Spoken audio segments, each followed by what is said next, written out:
Bom dia, na paz de Deus. Vamos lá? Mais um dia de meditações no nosso plano de leitura. Hoje finalizaremos a segunda epístola de Paulo aos Tessalonicenses. Iremos analisar o capítulo de número 3 e ver os ensinamentos que nos é dado neste capítulo tão precioso. Quando nós vamos para o capítulo de número 3 de Tessalonicenses, já falamos sobre o anticristo, nós já falamos aqui sobre as saudações, sobre as dificuldades que a igreja enfrentava, sobre sua fidelidade, sobre o julgamento para aqueles que não creem, qual a condenação. Agora nós veremos a parte final da carta, aonde Paulo vai deixar os últimos ensinamentos, mandamentos, e a sua saudação final, como costuma fazer.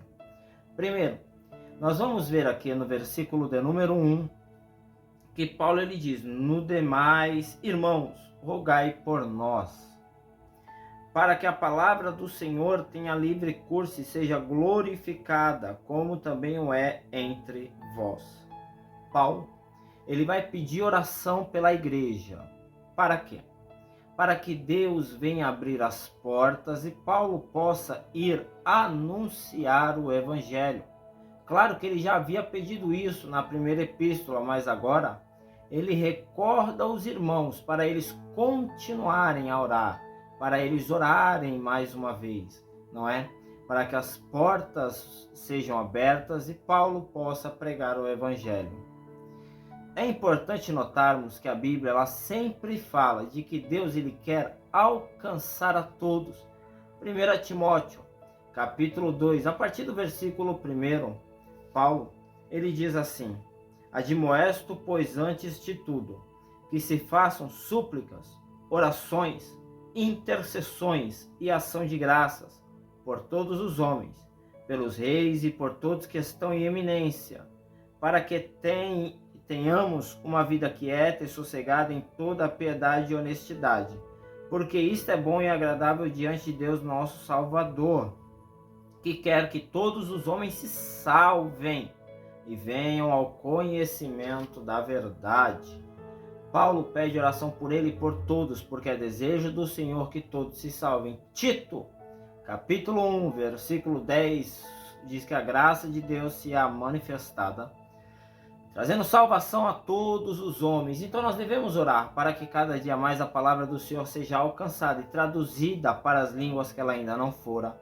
Devemos orar para que o nosso Deus alcance os índios, aqueles que ainda não foram evangelizados. Devemos orar para que a palavra alcance os mais pobres, sim, mas também os mais ricos. Devemos orar para que cada dia mais o evangelho possa ser expandido em cadeias, hospitais, casas de recuperação e tantos outros lugares lá fora. Segundo ponto que nós veremos é que Paulo diz assim: para que também sejamos livres de homens dissolutos e maus, no versículo 2. Então isso é, Paulo pede oração.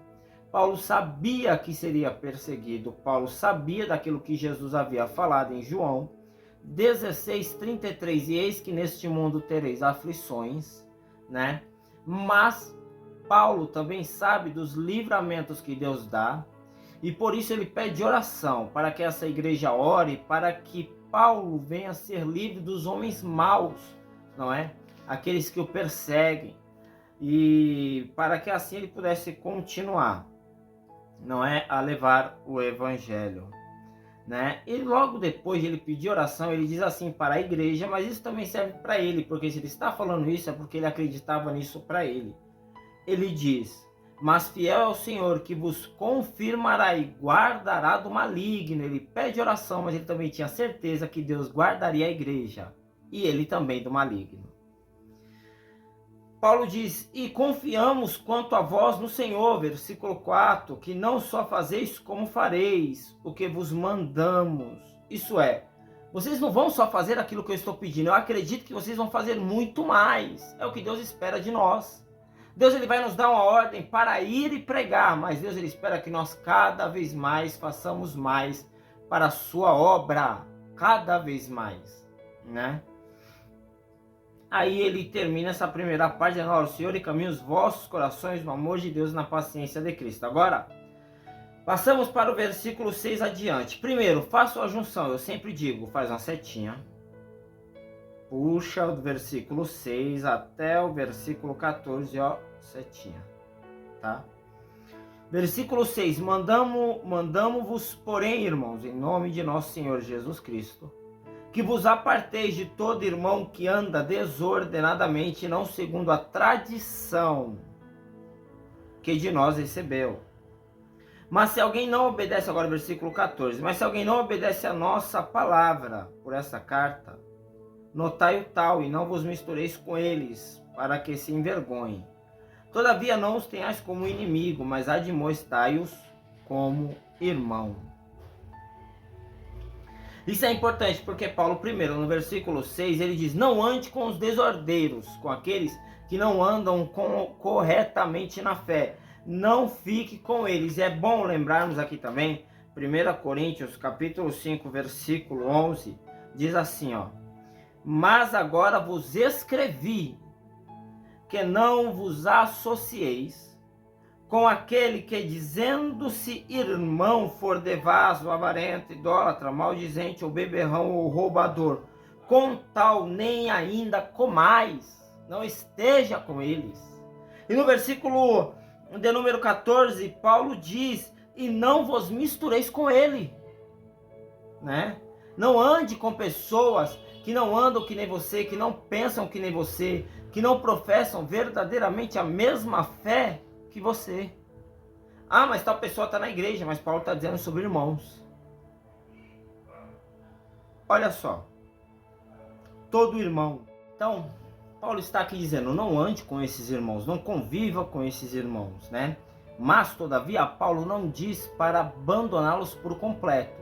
Não ande na companhia deles, porque não são bons para vocês, mas admoesta-os. Aqui, ó, versículo de número 15, não tenha como inimigo, mas venha admoestá-los, dar uma palavra amiga, corrigi-los, falar alguma coisa para edificação, para mudar a vida deles, né?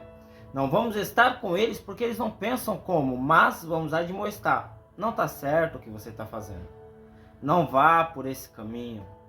Não percorra tudo isso que está te sendo oferecido. Mas continuemos. Versículo 7 ao versículo 12, Paulo vai falar daqueles que não querem trabalhar. Isso daqui é importante. Pessoas preguiçosas, e tem um monte, né? Tem um monte. Aqui, ó, Paulo primeiro diz assim, ó, no versículo 7, ele diz que convém imitar-nos, porque nós não nos portamos desordenadamente entre vós, nem de graça comemos o vosso pão, mas com trabalho e fadiga trabalhamos dia e noite, para não sermos pesados a nenhum de vós. Não porque não tivéssemos autoridade, mas para nos dar em nós o mesmo exemplo, para nos imitardes, porque quando ainda estávamos convosco, vos mandando isto: se alguém não quiser trabalhar, que não coma.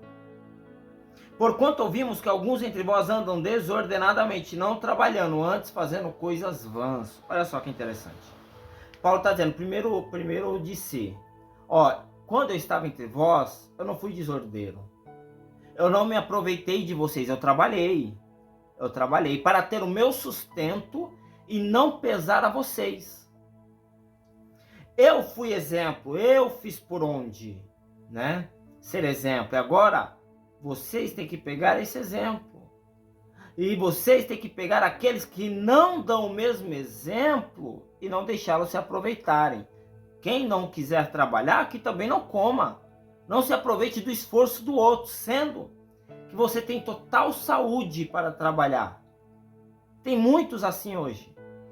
Eles não querem trabalhar tendo saúde, querem escolher emprego, mas querem comer do bom e do melhor. Estão de casa em casa, procurando alguém para poder se alimentar, procurando alguém para ali, eu vou comer na casa de fulano, de ciclano. Não leva nada, não ajuda com nada, não quer trabalhar, quer viver supostamente da obra tendo saúde para trabalhar.